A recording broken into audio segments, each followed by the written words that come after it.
Hi guys, it's April, and I have a review for you. So I will do this review the same way I do all of my other reviews. I will have the non-spoilery section up front, followed by the spoiled fill dump that is always going to happen afterwards, but I will let you know when that transition happens. I will also note that I was sent a copy of Coral by Sara from the publishers for a free and honest review, but that in no way has swayed my opinion on what I think about this book. This is going to be honest, because that's the only kind of review I can do. Just saying. So Coral by Sara follows three main characters. You have Coral, a mermaid who is not very happy in the role she has been assigned. You have Merrick, a young rich man who is very discontented with how his life is going. And then we have Brooke, who is dealing with some very, very dark things. Now, the way the story is told, you're flashing back and forth between all of these different characters. You're seeing all of their different perspectives as they're dealing with a lot of mental issues and doing their daily lives. You start to see all of these storylines start to intermingle, and most of the time you're sitting there trying to figure out, how is all of this going to work out? It isn't a true Little Mermaid retelling, but it takes a lot of those darker themes within the original Grimm's fairy tale. I will note that this book deals with a lot of dark topics. It has talk of suicide, mental abuse, and a lot of those kind of themes. So if you are triggered by those kind of things, I might stay away from this book. This is one of those books that it's almost nicer to go in not knowing what is going on. It can be very confusing at the beginning because I wasn't exactly sure what I was getting into, and the way the story is told, the way it jumps between characters, and the way it jumps between times and events and everything like that, it is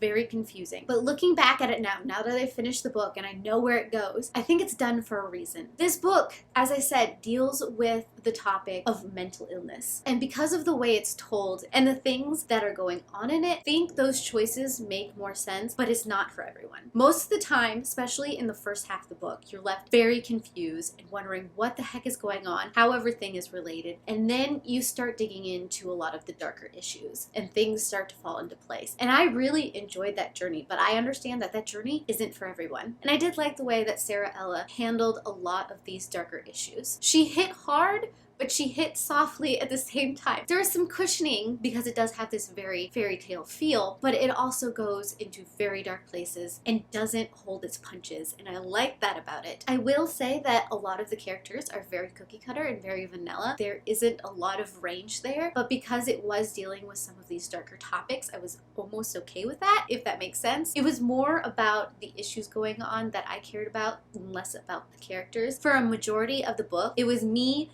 sitting there trying to put the pieces together and figure out everything that was going on, how all of this fit together, and that journey right there was why I really, really like this book. So if you like the darker side of mermaids, if you like the darker side of The Little Mermaid, if you're okay with diving into some of the darker mental health issues, I highly recommend this read. Now, this is the part where I start going more into the spoilery section of this book. There are a lot of things that will spoil where this book is going very quickly. So if you have any desire to read this book, I would do it right now, because finding out all these things as they're happening is probably the best part of this read. But then come back so we can have a conversation about a lot of these things that go on in this book. So where do I start with this? There was a point in this book when I hadn't quite realized yet that this wasn't a story about mermaids. I had originally thought when I started reading this book that Coral somehow came into the human world. She decided to take on another named Brooke, and things fell out that way. In my mind, I was still so entrapped in this Little Mermaid retelling. I think I got swayed by that. But about the midway point, things started to click because of how things were starting to lay out, that maybe mermaids aren't real.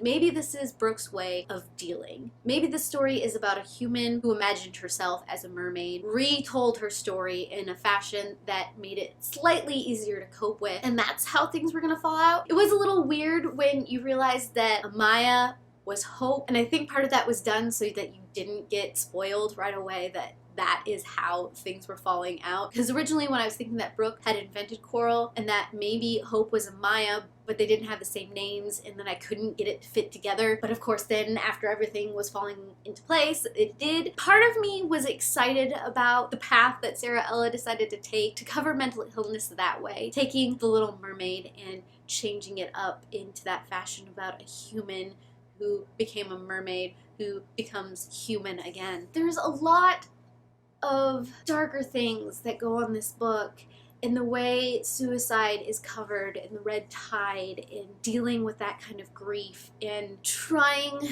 to help people realize that they're not nothing, and what all of that entails and encapsulates, and all of the things that we do to ourselves, and then tying that back into this longing to go back to the sea and being a mermaid, and trying to make it something that's more digestible even in our own minds. I liked how the topic was covered and seeing all of those pieces fall into place. There's just something about how the classic fairy tales were a way for humans to understand themselves and to come to terms with things and to teach lessons. And I think Sara Ella encapsulated that in this Little Mermaid inspired story. Like I said, it still had some of its faults. I really didn't care about a majority of the characters as a person. It was more of the story that I really cared about. You could probably interchange any of these characters with any other characters. They were pretty standard